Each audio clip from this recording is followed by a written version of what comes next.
everyone, and welcome. We are about to start, but before we get this going, maybe by now you all know that questions are going to be posted in our app, but in case you did not hear, I just want to remind you that if you still don't have the app, to go to the JNUC app, download the app, and go to the session Q&A, and that's where you can post the questions that you have.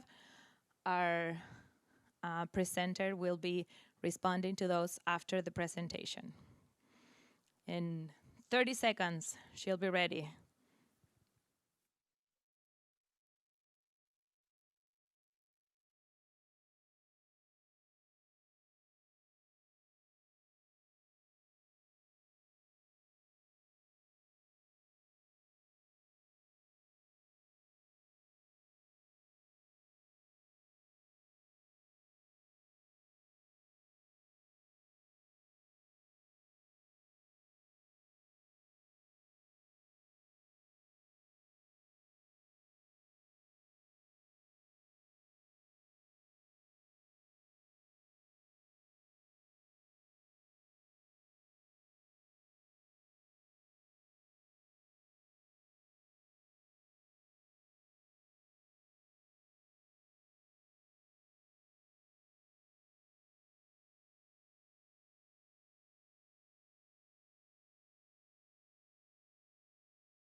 Well, hello everyone. We are very happy to see you here. Can barely see you, but we know you're there. And with us today for Jamf School 101 is Antoinette Latham from Second Baptist School from Houston, Texas. And she's ready to present. So please give her a warm and nice applause. She's ready to go. Thanks, everyone. I will be honest, being up on a stage this big is slightly intimidating. I'm usually down there and with my teachers. I have been in education for 14 years. I started out as a first grade teacher in a farming community. I literally had cows outside of my portable building. I moved kind of through elementary, taught my last year in teaching. I was in middle school, so if you know some middle school teachers, they hold a special place in my heart. That is a definite different division. I have worked as a campus technology coordinator, and I currently am the integration specialist at a K-12 school. I work with 150 teachers. I implement technology with them, so anything from being in my lower school classes with my teachers getting technology stations going for the first time of the year, all the way up to my high school teachers where we're doing portfolios with them and getting them ready to go out in the world. And so I love what I do. I have a very blended role. So I have the opportunity to not only be the integrationist and know what's going on in the classroom, but I'm also the admin in charge of all of our iPads. And so I kind of get to do a little bit of everything. So I just kind of want to know before I get going what your comfort level is. You can take this real short quiz if you want to, but just like with a show of hands, I just kind of want to know like who's kind of in the room. So if you're a tech director, if you'll raise your hand, if you're like a support specialist, how about maybe you do something with the iPads, but you're actually not even part of the tech team? All right. Maybe.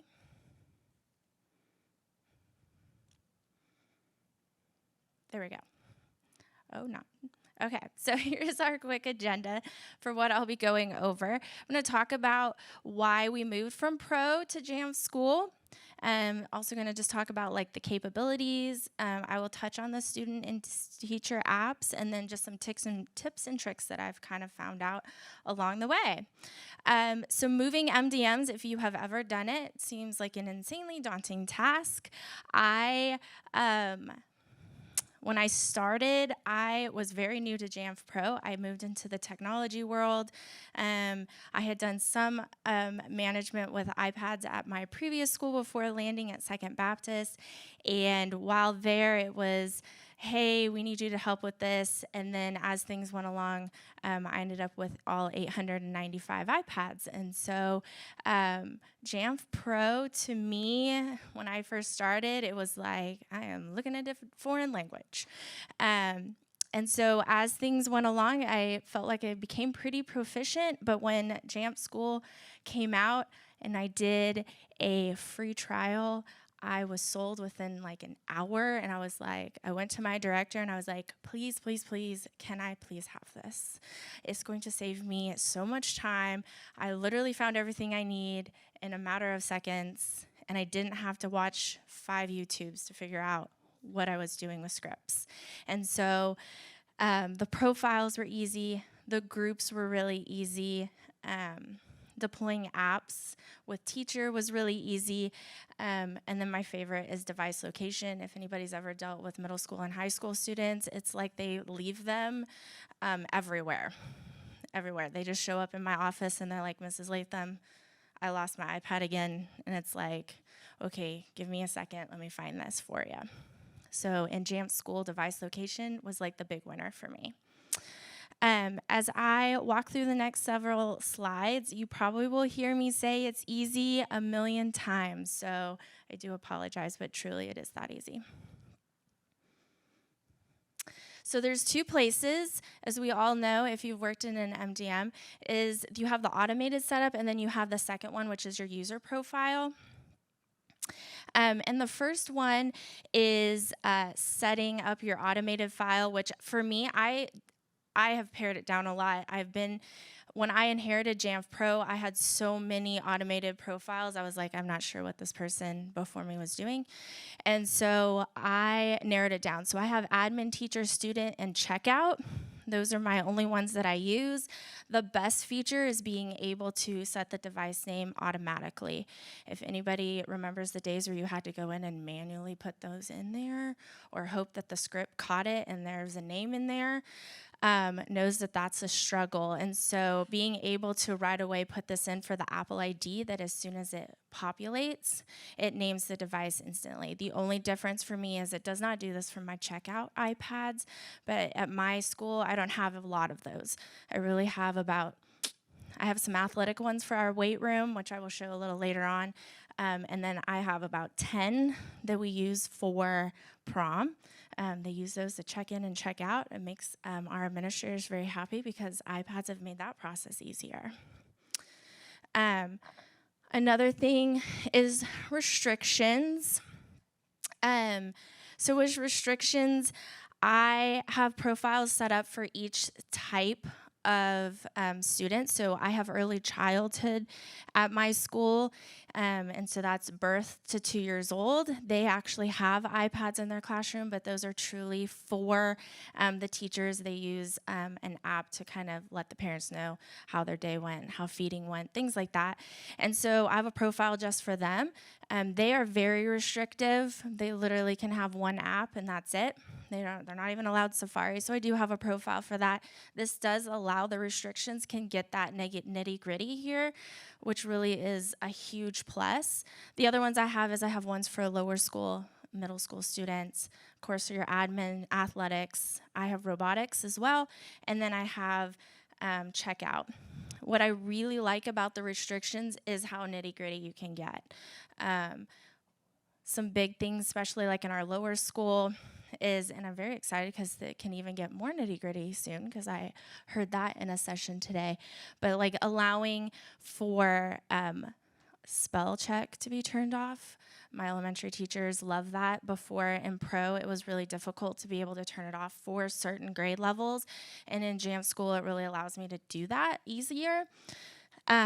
These are some of the restrictions that we have, which is just kind of like just a pop-up of that. Here's some more. The one I really want to point out is single app mode. We do standardized testing on our iPads, and so being able to put that ERB app in single app mode without having to touch every iPad and put it into single app mode itself, or hope that the script catches all of the 500 iPads that need them, was very cumbersome. And so being able to just literally put it into the box that says single app mode and not have to find it was one of the things for me that saved me so much time. Another really wonderful ability is the safe list, block lists, and web content. We block quite a bit on our network. But we have, and I'm sure all of you understand this, is you have parents and families that devices that go home and they're like very worried about specific things. I know a big one at our school was YouTube. Middle school boys like to spend a lot of time on YouTube, and so when we moved to Jamf School, being able to literally say YouTube cannot be allowed ever on any device was one of the big pluses. As the integrationist as well, the first thing when I told teachers, hey, we're not allowing YouTube ever again, they were like, what are you doing? All of my lessons are on there. So being able to get them around that and saying, hey, have you ever tried out some of these other tools like Edpuzzle or trying to Google Slide, things like that that allows YouTube that doesn't matter if it's restricted, it still lets them watch that particular YouTube, not go down the rabbit hole of every single YouTube.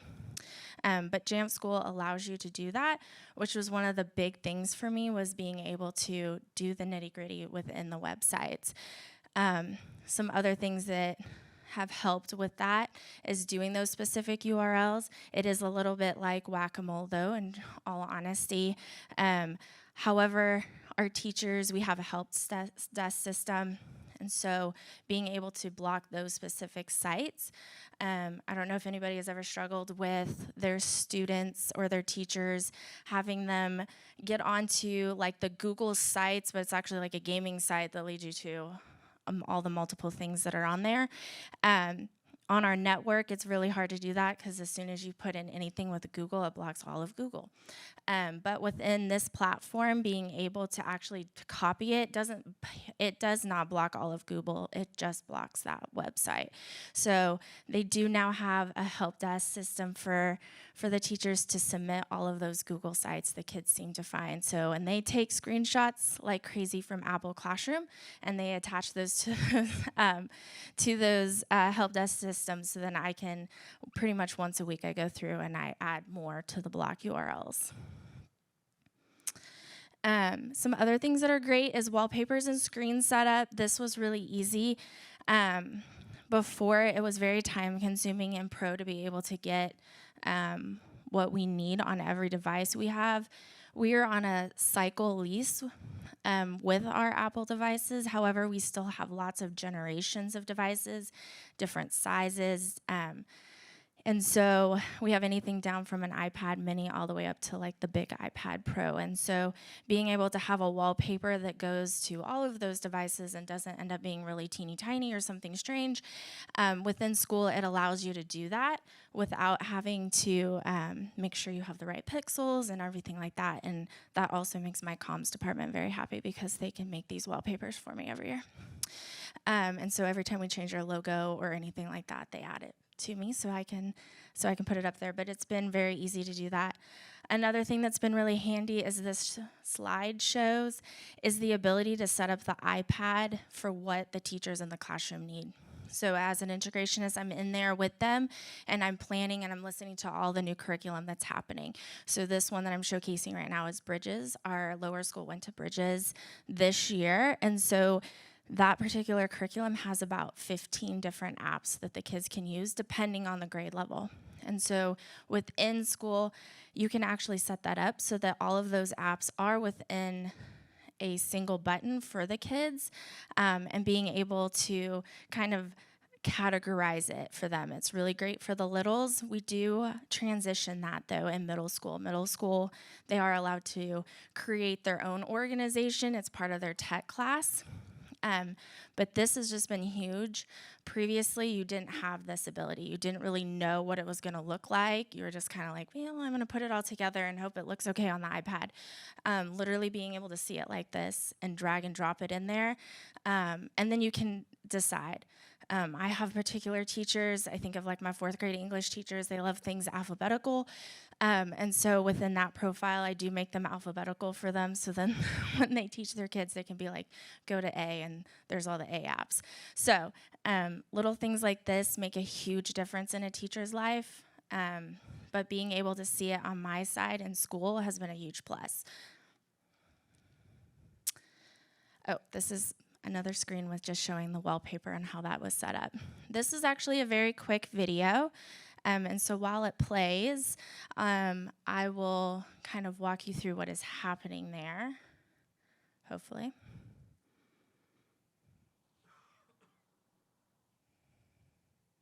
Is there a way to hit the play button on that one, since it's not doing it for me?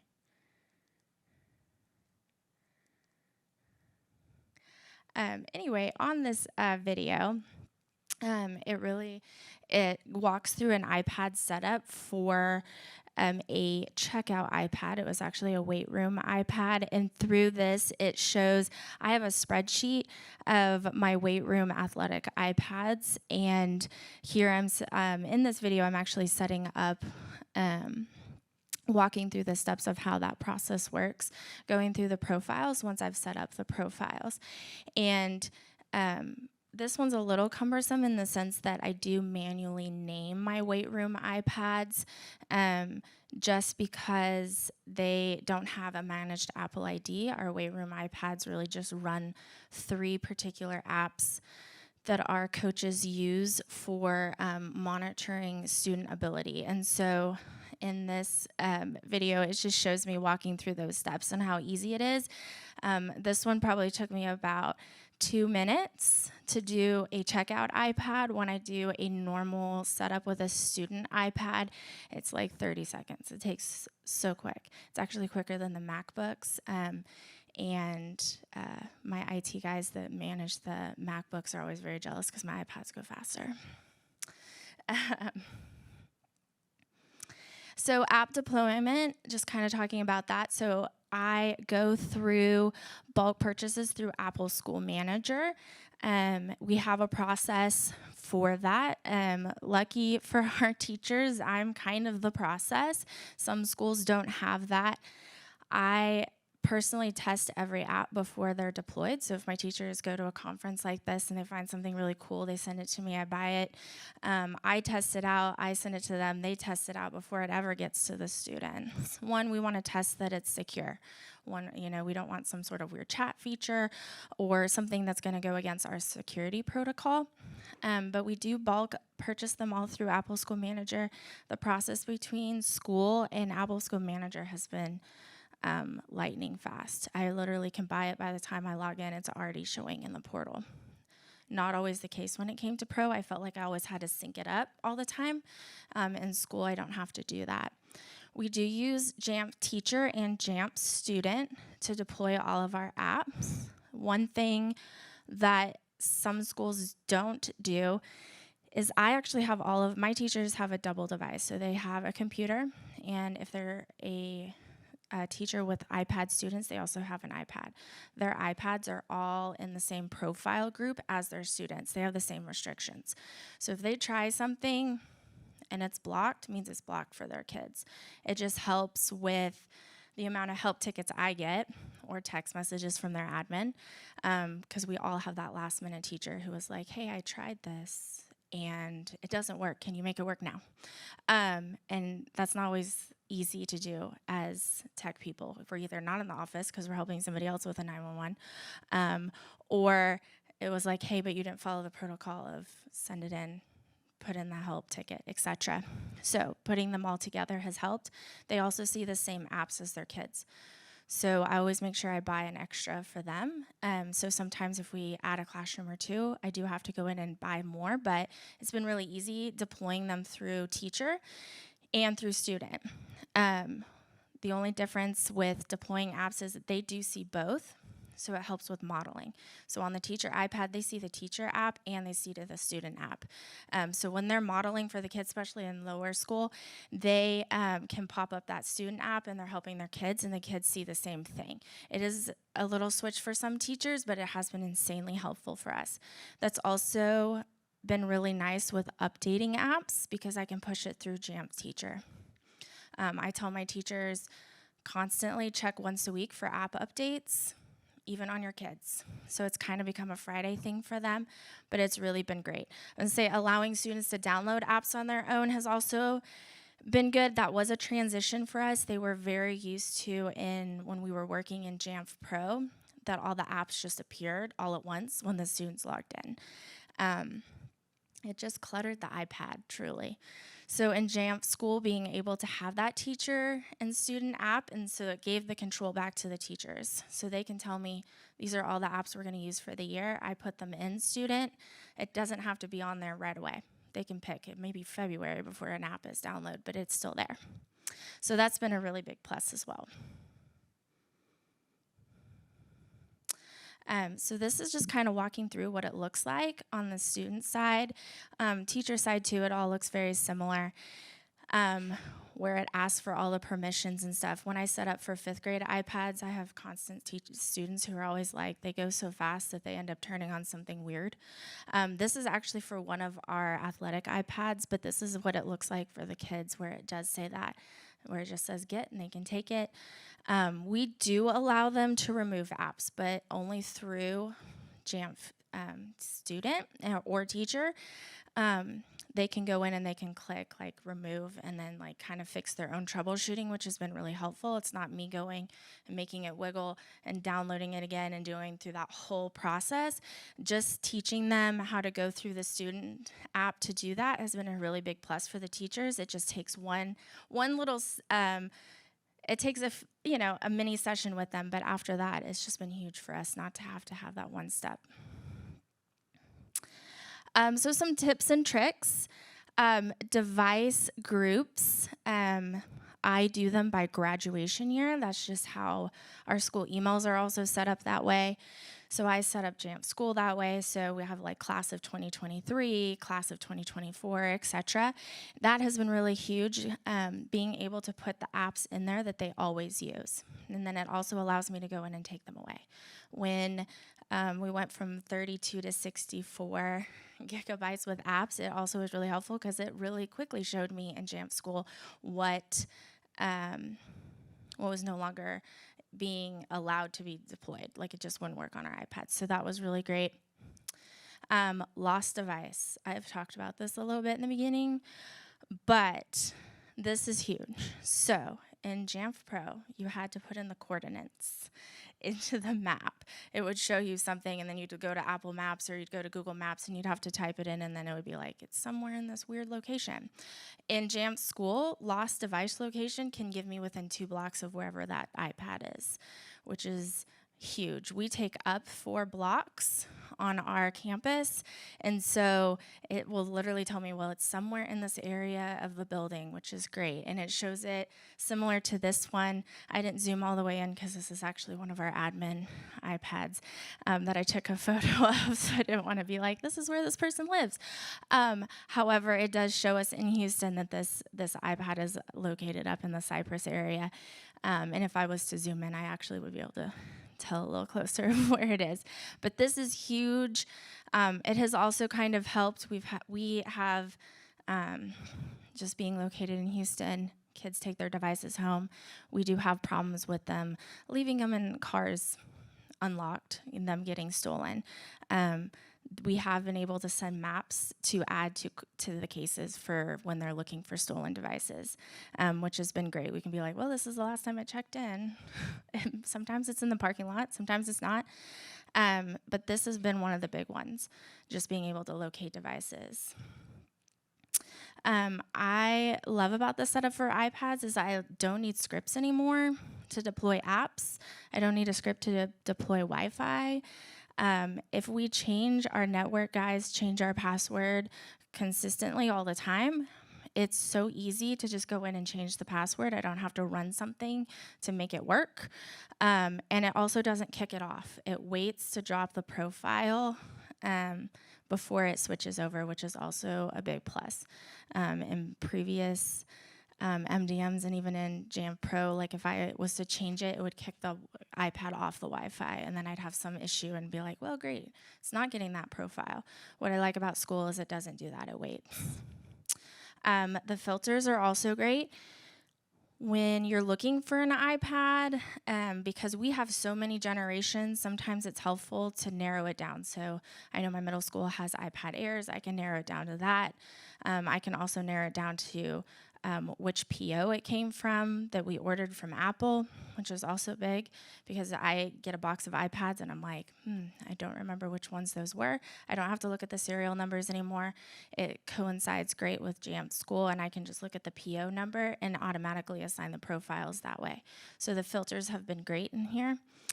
Some other things would be, like I said before, it takes all of my time back. I can't say that enough. I get my steps in. So coming to a conference like this, I get to sit down for longer than like a nanosecond. Typically, I run all over our campus. Like I said, we're 4 blocks, so I do run all over campus all day. And so being able to have my time back was huge. I can run Jamf School from my phone, or I can run it from my iPad. It doesn't necessarily have to be my computer. And so it gave my time back as an integrationist. I spend more time with my teachers and less time trying to manage my iPad. I also don't have to hunt and peck for anything. I know right where it is because the categories are so user-friendly. A really great example of that is on my way down here. I am in the car and I'm driving. I literally had just left campus, and one of the girls in my office called and she's like, Antoinette, an iPad just came in. I was like, you're joking. I literally just left. And so she had never used Jamf School. She's new to our department. And so I was able to walk her through in the car on the phone how to deploy an app to our athletic coach who forgot to tell us he needed it for the game, and the game was in 15 minutes. So, like I said, user-friendly. Anybody can do it. So, with that, I just want to say thank you for attending my session.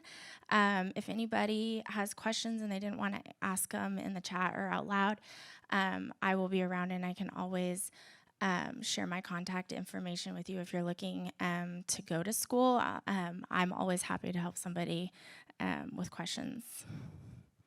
We do have some questions. All right. Are you ready? Yes. Okay. So I'll go by the questions that have some votes, and then we have 1, 2, 3, 4, 5 questions. So we'll see. Okay. I don't know if I don't know if there's harder questions or no, but. So one says, I would think blocking the websites would become overwhelming. Do you find this to be true? I did in the beginning. I would get like an email. I think what was hard is teachers see me, so they were like, I'm just going to email her. Or while I'm walking in the hallway to a teacher meeting, they're like, I'm going to tell her this in passing. And it was really hard at first because it was like every day I was getting one. I was like, whoa, this is cumbersome, and I don't have the time. So I now have it set up that I do it Friday afternoons. And I block off like 15 minutes to go through and look at the URLs my teachers have sent. It did take some time to get to that point. I would say the beginning of the year is the hardest. And then after that, it kind of tapers off for whatever reason. I think it's because the kids realize, oh, they're going to catch me every 2 seconds doing this. And it's time consuming for the teacher. But I think the kids, after a while, I feel like it's always new students to our school.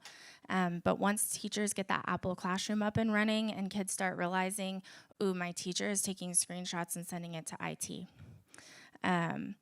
they kind of stop. So I would say it is time consuming in the beginning, but once you have like kind of your own process, like I said, I do mine Fridays afternoons. It's when, for whatever reason, teachers are not meeting with you because they're like, it's already time to go. They're ready. Friday's done. So that's kind of the time I do it. So I'd say I spend about 15 minutes a day on Fridays doing it. And I would say I don't spend the entire year doing it. I really feel like it's more like August, September, October, and then after that, it just kind of disappears. This one's related to that, and it says, for web content filtering, is it possible to copy and paste multiple URLs into the blocked URL section?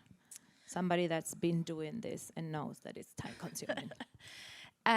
So it doesn't allow you to like upload a CSV or something like that. You can copy and paste, and you click the plus button and you copy and paste that URL in there. I do wish it would do like 12 at a time. I never get 12 at a time, but I wish it did that. It doesn't. But you don't have to type in the URL. You can copy and paste it in. Okay, I hope that was enough, but she will be here if you need more than that. The next one says, does each student need their own specific Apple Managed ID to get their personal iPad? That is what we do at our school. We do managed Apple IDs. We have found it helpful. When I was using Jamf Pro, we did something different. We didn't use managed Apple IDs. We did like username and password. Being able to do the managed Apple ID per iPad, we are a one-to-one school, so kindergarten through 7th grade has iPads, and 8th through 12th have MacBook Pros. And so we found using a managed Apple ID helps with our repair process. So because it's backing up to iCloud, sometimes computers, sometimes iPads come in, they're so damaged that there's no way for you to get anything off of them. So we feel like using those managed Apple IDs on the devices has helped with that because it drops everything that was being saved to the iCloud.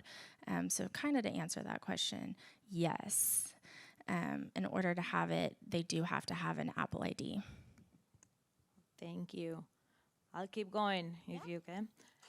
Are there any admin iPads in your school district that are not restricted from Apple ID?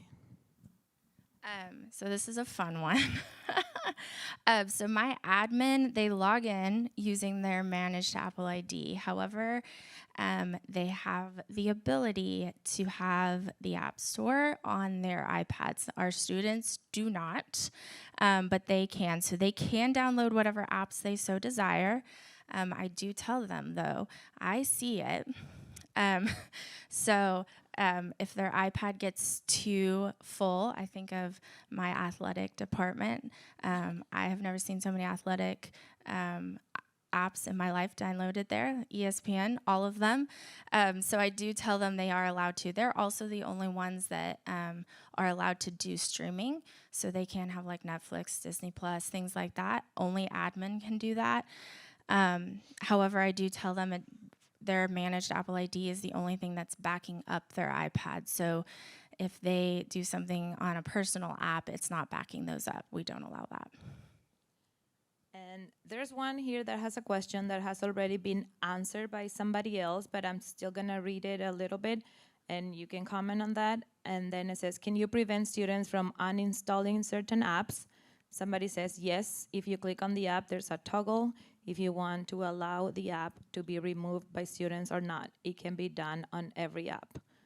Yes. Yeah, absolutely. I think my favorite thing is students who try to delete something for school and then it magically reappears again. And it's like, whoops, you tried. Always good to try new things. So another one. How are you separating your profiles between grade levels? Are you using payload variables? So I do it by group. So their profile I'm going to use middle school. Middle school, they have a profile that is 5 through 7, and they all get the same profile. And then within the group type is where I get even more nitty gritty. So there's some profiles in certain grade levels where they have double profiles. Ones for that. when we do a double profile, it depends sometimes on what it is. So I do work closely with our student support services, and so sometimes the accessibility features for certain students within the profile have to be more so than other students. So those iPads would have a double profile. I also think of, we do have some disciplinary issues that have come up throughout the years. So I think of, there's some kids who weren't allowed to use a camera, things like that. And so they will have a double profile. And those are like very specifically named. So I have a generic one that's just middle school. And then after that, it's very specific if it's for different ones. But then I use those groups for the specific apps for each grade level. So each grade level has their own group with their own apps. Hopefully that answers that. And this is almost the last one. And I can help you with this one because I have some info on this. What is or was the most efficient way to train your professors, teachers, how to use the Jamf Teacher app? Well, I did mini sessions. So I offered them a few times a day for the first time we rolled it out. And I did it based on their planning period. So we kind of looked across the board and was like, let's figure out which ones they are. Groups of teachers that I knew needed more hand holding, I actually went to them during their planning. So in our lower school, they planned together as a grade level. I actually asked their grade level team, can I have 30 minutes of your class of that planning time to do this? And so we did a lot of that. When it comes to our new teachers, I do still do a mini session. I don't do quite as many now that we've been doing this for a few years. I actually really rely on the grade level team, and they do help their new teachers out a lot with this. Well, and I know, I lost my other Jamf people, but if you go to Jamf Educator, there is a lot in there for how to get your badge as a Jamf Educator. That is something that any teacher can do on their own, and there's a simulation on how to run the app, how to get to create lessons, how to do all these restrictions, how to do lessons with the specific apps and all of that. So that is something that you can do, or kind of direct your teachers there. You can take a look first and then just tell them that they can get the certification on their own too, if you want to. And I think I got them all. There was one that disappeared. Is there any other questions in the room before we give Antoinette a round of applause? Yes. No. I definitely wondered that too when I first started, because I was like, ooh, I have a lot. I currently have 100. So Sorry, I will repeat the question just because there's this being transmitted. So the question was, is there a limit to the amount of URLs that can be blocked? yeah, And so the answer is there no. isn't, which is great. I will say, like, this has helped, and it's like supplemented our network stuff. So we use Umbrella in our school, but I feel like this has really helped with that, because it's caught other things that Umbrella necessarily doesn't catch, or it's things that as a school we've set a policy that we want to block, and maybe that's not something we can do in Umbrella. So it's definitely been a plus. I found the last question, sorry. Is there a way for us to duplicate profile? Sometimes we just need to tweak some small stuff on the profile, or do we need to create another one from scratch? No, you can duplicate. It has it in the profile. You can click duplicate, and then it says copy of, and you can go in actually and change the title, and then go in and make those little changes. Well, I think she deserves more than an applause. She's been so knowledgeable. Thank you, Antoinette. Thank you for having You've been me. great. Thank you.